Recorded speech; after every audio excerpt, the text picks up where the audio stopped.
Hi, this is Katrina from Katrina K Creations. And today in this pattern making tutorial, I'm going to show you how to add a flounce to the bottom of a skirt.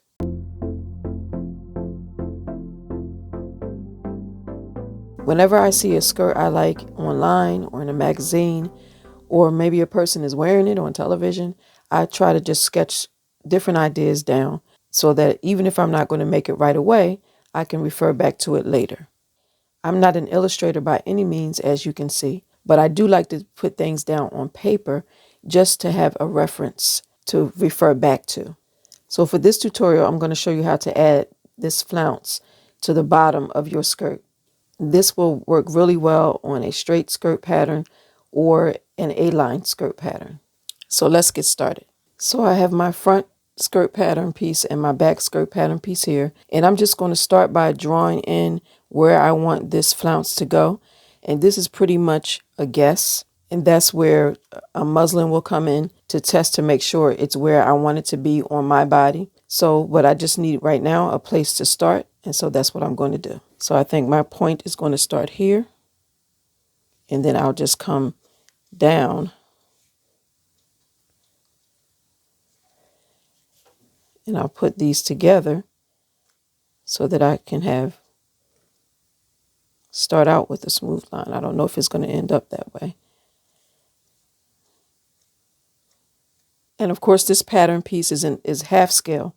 This is not a full scale pattern piece, so that I can get everything on the camera. I've added my weights so that the pattern pieces will not move while I'm drawing in this line.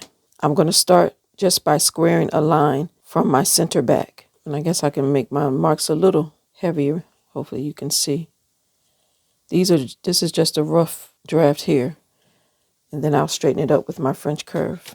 I'm squaring a line from the center back so that when my center back seam is sewn, that this area does not come and go to a point, but it's a nice smooth line. And then now I'm going to use my French curve to draw in this line. And I am left-handed, so this is going to be kind of awkward for me to do it this way. But let's see what we can do here.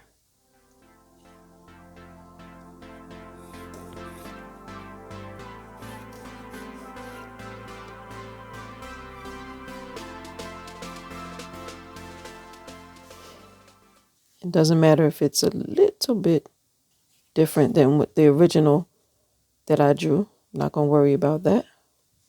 And this is pencil, so I can always erase if I need to.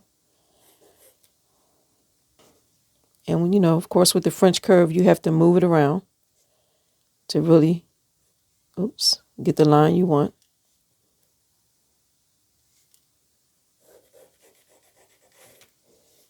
So I'm just going to erase some of this so that you can see, because it's kind of sloppy. That's why it's good to use pencil. And these are the erasers I use. They come 3 in a pack. It's the Click Eraser, non-abrasive, clean erasing eraser. It won't tear your paper and it's latex free.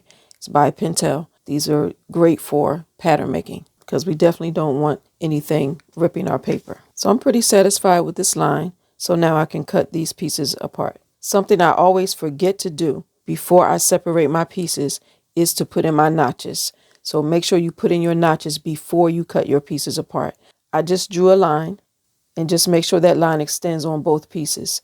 For the back, I put a double notch, and for the front, I put a single notch. And then cut your pieces apart. So right now, I no longer need upper pieces of my skirt. So I'm just going to move them out of the way and work with the lower pieces of my skirt. And this is the back. This is the front. So in order to create the fullness for the flounce, I'm going to have to cut and spread these pieces. And so I'm just going to draw some lines. These will be my cut lines. And you can space these lines. I'm doing 1 inch because this is a half scale pattern. If this was a whole scale pattern, a full scale pattern, I would probably be doing a couple inches. Really doesn't matter how much or how far you space them apart. You want to do that for both the front and the back. The notches will also help you to remember where the tops of the flounces are. That's going to be very important when we cut these apart. And again, I didn't really measure the lines evenly because once it's cut and spread, I mean, you're just adding fullness. It doesn't have to be, the lines don't have to be the same distance apart, but you can definitely do that. I'm going to put this one aside for a sec. So starting with the front flounce, we're going to cut from the bottom of the flounce to the top, but not through the top. Okay, so we're not fully separating these pieces. They're still going to be joined at the top edge.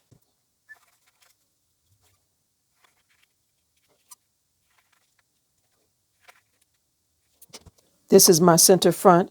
So make sure you mark your center front on your flounce. And then also, I haven't cut this yet, so that's good. So mark your center back on your flounce back, especially the flounce back, so there will be no confusion. And then I'm going to hold this, but I'm going to spread this. And I try to make them as even as possible. But again, the amount of fullness is up to you.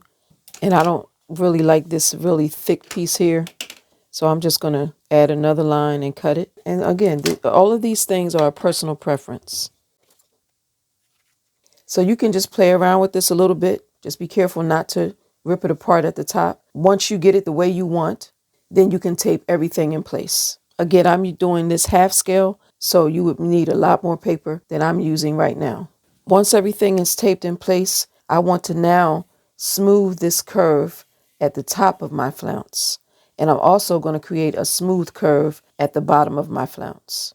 This time I am going to turn this around this way because it'll just be easier to do it this way.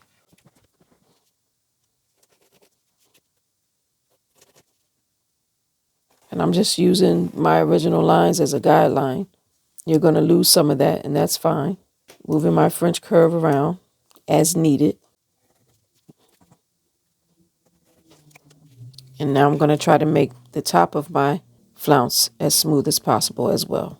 First, I'm going to tape it down. The tape that I'm using is Scotch Magic tape. And the reason why I like this tape is because you can draw right over it without a problem.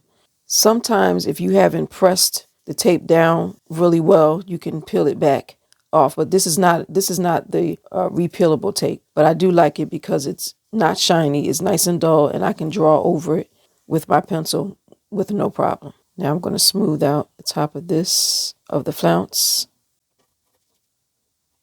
I want to always keep this center front, this line perpendicular to the center front, so that when it's placed on the fold, when it's unfolded, there's not a point at the center front. It's a nice smooth line.